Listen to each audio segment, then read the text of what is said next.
प्रिय संस्कृत मित्राणि नमः संस्कृताय। सुप्रभातम। संस्कृत साहित्य में आपका स्वागत है। मैं हूँ संजना और आज हम लोग श्रीमद् भगवद गीता के दूसरे अध्याय का 70, 71 और 72वें नंबर का श्लोक पढ़ेंगे।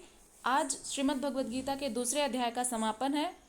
इसके पूर्व हम लोग 69 श्लोकों तक अध्ययन कर लिए थे, जिसमें श्री कृष्ण ने अर्जुन से कहा था, या निशा सर्वभूतानां तस्यां जागर्ति संयमी यस्यां जागृति भूतानि सा निशा पश्यतो मुनेः।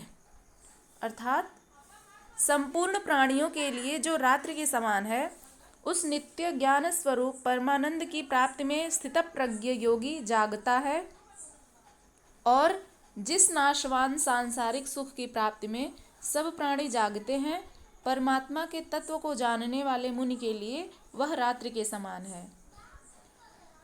इसकी पिछले वीडियो में हमने इस श्लोक को पढ़ लिया था। अब हम लोग आगे पढ़ेंगे कि श्री कृष्ण अर्जुन से क्या कहते हैं, और आज 3 श्लोकों तक हम लोग अध्ययन करेंगे और आज ये दूसरा अध्याय खत्म हो जाएगा। आपूर्यमाणमचलं प्रतिष्ठं समुद्रमापः प्रविशन्ति यद्वत् तद्वत् कामायं प्रविशन्ति सर्वे स शान्तिमाप्नोति न कामकामी। आपूर्यमाणमचलप्रतिष्ठं समुद्रमापः प्रविशन्ति यद्वत् तद्वत् कामायं प्रविशन्ति सर्वे स शान्तिमाप्नोति न कामकामी। अर्थात सर्वप्रथम हम इसका शब्दार्थ देखते हैं, उसके बाद इसकी व्याख्या। आपूर्यमाणम अचलम प्रतिष्ठम समुद्रमापः प्रविशन्ति यद्वत्। यद्वत् अर्थात जैसे या जिसके समान, आपः अर्थात जल, प्रविशन्ति अर्थात प्रवेश करते हैं, समुद्रम अर्थात समुद्र में, आपूर्यमाणम अर्थात पूरी तरह से भरे हुए, परिपूर्ण, अचलम अर्थात अचल, प्रतिष्ठम अर्थात प्रतिष्ठा को, तद्वत् अर्थात वैसे ही। पहली लाइन में लिखा है यद्वत् अर्थात जैसे, दूसरी लाइन में जो लिखा है तीसरी लाइन में तद्वत् अर्थात वैसे ही, कामा अर्थात कामनाएं, यम अर्थात जिसमें, प्रविशन्ति अर्थात प्रवेश करते हैं, सर्वे अर्थात सभी, स माने वह, शांतिम आपनोति शांति को प्राप्त हो जाता है, न काम कामी न माने नहीं, काम कामी अर्थात कामनाओं की इच्छा करने वाला पुरुष। ये रहा शब्दार्थ। अब इसकी व्याख्या देख लेते हैं कि श्री कृष्ण अर्जुन से क्या कहते हैं, किस अन्य उदाहरण से समझाएंगे श्री कृष्ण अर्जुन को। यहाँ पर समुद्र से स्थितप्रज्ञ की तुलना की गई है। इसके पिछले श्लोक में हमने जाना था कि स्थितप्रज्ञ कौन होते हैं, जिनकी बुद्धि स्थिर हो गई है, उनका क्या लक्षण होता है, ऐसा अर्जुन ने प्रश्न किया था श्री कृष्ण से। स्थितप्रज्ञस्य का भाषा, इस प्रकार से उन्होंने श्री कृष्ण से प्रश्न किया था कि हे केशव, मैं कैसे जानूंगा कि मेरी बुद्धि स्थितप्रज्ञ हो गई है। तो श्री कृष्ण ने उनसे उत्तर में बताया कि जिस व्यक्ति की इंद्रियां उनके वश में रहती हैं और जिनका परमात्मा से साक्षात्कार हो जाता है और जिनका मन सदैव परमात्मा के चिंतन में डूबा रहता है, वे ही स्थितप्रज्ञ कहलाते हैं। अब इस 70वें नंबर के श्लोक में समुद्र से स्थितप्रज्ञ की तुलना की गई है, अर्थात स्थितप्रज्ञ व्यक्ति को समुद्र के समान बताया गया है। जिस प्रकार से नाना नदियों के जल सब ओर से परिपूर्ण अचल प्रतिष्ठा वाले समुद्र में उसको विचलित न करते हुए ही समा जाते हैं, वैसे ही सब भोग जिस स्थितप्रज्ञ पुरुष में किसी प्रकार का विकार उत्पन्न किए बिना ही समा जाते हैं, वही पुरुष परम शांति को प्राप्त होता है, भोगों को चाहने वाला नहीं। अर्थात इसका भाव समझते हैं। श्री कृष्ण अर्जुन से कहते हैं कि जिस प्रकार से अनेक नदियों के जो जल होते हैं वे सब ओर से परिपूर्ण अचल प्रतिष्ठा वाले। अब इसमें आपूर्यमाणम और अचलम जो दो शब्द आया है, इसमें इस श्लोक में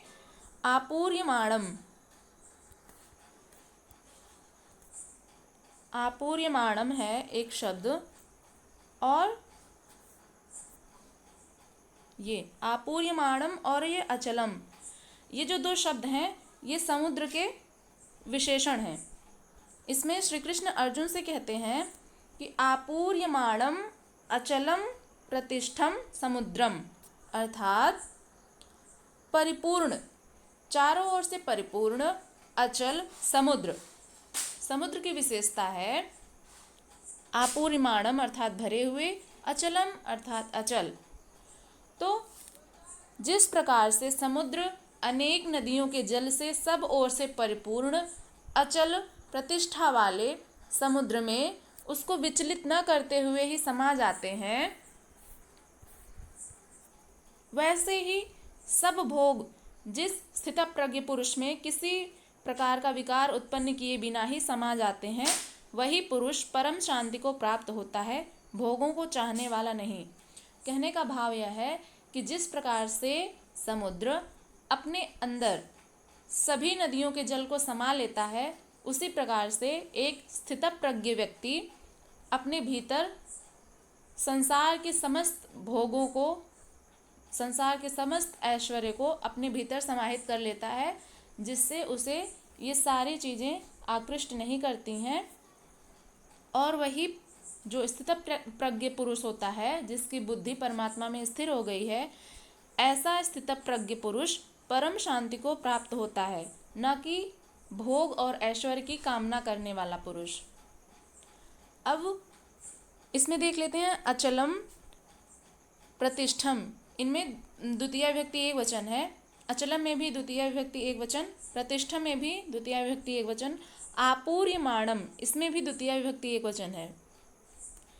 ये दोनों ही अचलम और आपूर्यमाणम समुद्र के विशेषण हैं। अब हम लोग अगले श्लोक की तरफ बढ़ते हैं, देखते हैं कि श्री कृष्ण और अन्य किस उदाहरण से समझाएंगे।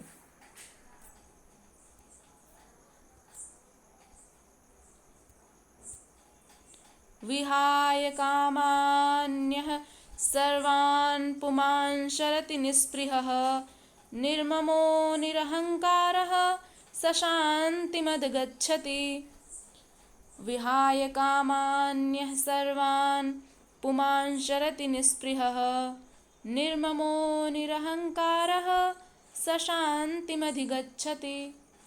अर्थात श्री कृष्ण अर्जुन से कहते हैं, विहाय अर्थात छोड़कर, कामान्यः कामान अर्थात कामनाओं को, यह माने जो, अर्थात जो पुरुष कामनाओं को छोड़कर सर्वान पुमान शरति निःस्पृहः, सर्वान अर्थात सभी को, पुमान शरति पुमान पुरुष को कहते हैं, चरति अर्थात विचरण करता है, निःस्पृहः अर्थात निः का अर्थ होता है बिना, स्पृह अर्थात इच्छा या स्पृहा अर्थात जो पुरुष बिना इच्छा के, जिसकी इच्छाएं समाप्त हो गई हैं, जो पुरुष स्पृहा रहित हो गया है। निर्ममो अर्थात जो ममता रहित है, निरहंकारः जो पुरुष अहंकार रहित है, सह माने वह कौन, स्थितप्रज्ञ, जिसमें ये तीनों वस्तुएं, तीनों जो भावनाएं हैं वो समाप्त हो गई हैं। निःस्पृहः जो हो गया है, निरहंकार और निर्मम जो व्यक्ति हो गया है, वो शांतिम अधिगच्छति शांति को प्राप्त होता है। ये अनुष्टुप छंद में है। इसमें श्री कृष्ण अर्जुन से कहते हैं कि जो पुरुष सभी कामनाओं को छोड़कर निःस्पृह, स्पृहा रहित, ममता रहित और अहंकार रहित हो जाता है, वही पुरुष शांति को प्राप्त होता है। जो पुरुष संपूर्ण कामनाओं को त्याग कर ममता रहित, अहंकार रहित और स्पृहा रहित हुआ विचरता है, वही शांति को प्राप्त होता है, अर्थात वह शांति को प्राप्त है। विहाय कामान्यः, विहाय अर्थात त्याग कर, कामान अर्थात कामनाओं को, यह माने जो पुरुष, सर्वान अर्थात सभी, पुमान पुरुष, चरति विचरता है, निःस्पृहः स्पृहा रहित, निर्ममो ममता रहित, निरहंकारः अहंकार रहित, स शांतिम अधिगच्छति वह शांति को प्राप्त होता है। जो पुरुष संपूर्ण कामनाओं को त्याग कर ममता रहित, अहंकार रहित और स्पृहा रहित हुआ विचरता है, वही शांति को प्राप्त होता है, अर्थात वह शांति को प्राप्त है। श्री कृष्ण अर्जुन से कहते हैं कि जिस व्यक्ति में स्पृहा नहीं है, किसी भी कामनाओं की इच्छा नहीं है, जो ममता रहित हो गया है और जिसके मन में अहंकार नहीं है, ऐसे व्यक्ति शांति को प्राप्त हो जाते हैं। अब अगले श्लोक में बढ़ते हैं। यह गीता के दूसरे अध्याय का आखिरी श्लोक है, 72वें नंबर का। एषा ब्राह्मी स्थितः पार्थ नैनां प्राप्य विमुह्यति स्थित्वास्यमनन्तकालेऽपि ब्रह्मनिर्वाणमृच्छति। एषा ब्राह्मी स्थितिः पार्थ नैनां प्राप्य विमुह्यति स्थित्वास्यमनन्तकालेऽपि ब्रह्मनिर्वाणमृच्छति। अर्थात ऐसा, ऐसा माने यह, ब्राह्मी अर्थात ब्रह्म को, स्थिति अर्थात स्थिति, पार्थ अर्थात अर्जुन, नैनाम अर्थात न एनाम, इसका जब संधि विच्छेद करेंगे तो न धन एनाम वृद्धि संधि हुई है। प्राप्य अर्थात प्राप्त हुए, विमुह्यति अर्थात छोड़कर, मोहित नहीं होता है, विमुह्यति अर्थात जिसके मन में मोह नहीं है, जो विमोहित हो गया है। स्थित्वास्य अंतकालेपि, स्थित्वा अस्य अंतकाले अपि, स्थित्वा अर्थात स्थिर होकर, अस्याम अर्थात इसका, अंतकाले अर्थात अंतकाल में भी, अपि माने भी, ब्रह्म निर्वाणम अर्थात ब्रह्मानंद को, ऋच्छति अर्थात प्राप्त हो जाता है।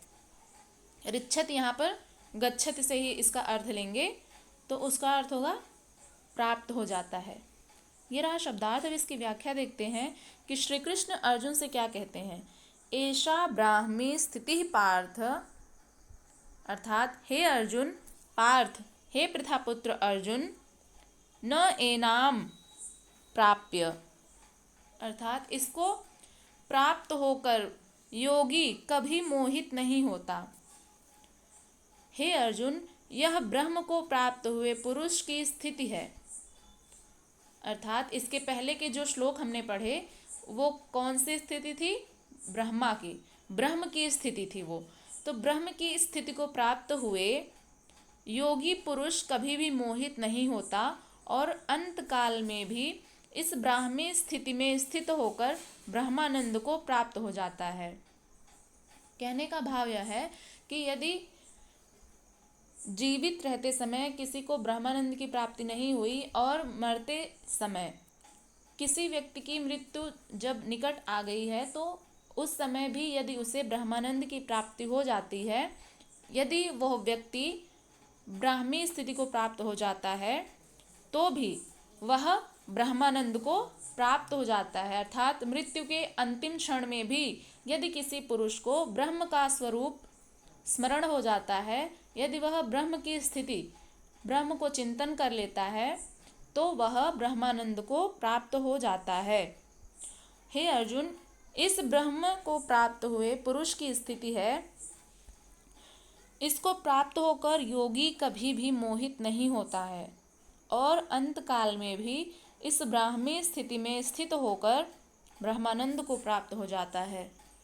अब इसको समझते हैं कि कभी भी उच्च पद को प्राप्त कर चुका व्यक्ति निम्न पद को प्राप्त करने की इच्छा नहीं रखता है। इसको एक उदाहरण से समझते हैं कि जैसे कोई किसी विश्वविद्यालय में कुलपति के पद पर है, तो वो क्यों चाहेगा कि वो एक प्राइमरी विद्यालय में आकर, एक प्राथमिक विद्यालय में आकर के वो वहाँ का हेडमास्टर बने?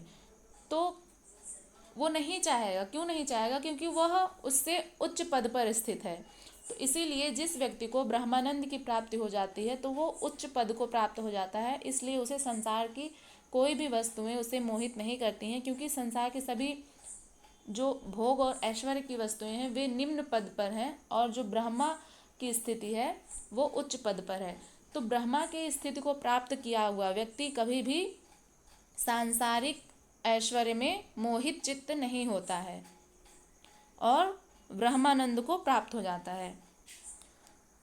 आज गीता के दूसरे अध्याय का समापन हो गया। ओम तस्दिति। श्रीमद्भगवद्गीतासु उपनिषत्सु ब्रह्म विद्यायां योगशास्त्रे श्रीकृष्णार्जुन संवादे सांख्य योगो नाम द्वितीयोऽध्यायः। आप लोगों को कोई भी प्रश्न हो तो आप लोग निसंदेह पूछ सकते हैं। हम लोग मिलेंगे अगली वीडियो में, तब तक के लिए नमः संस्कृताय।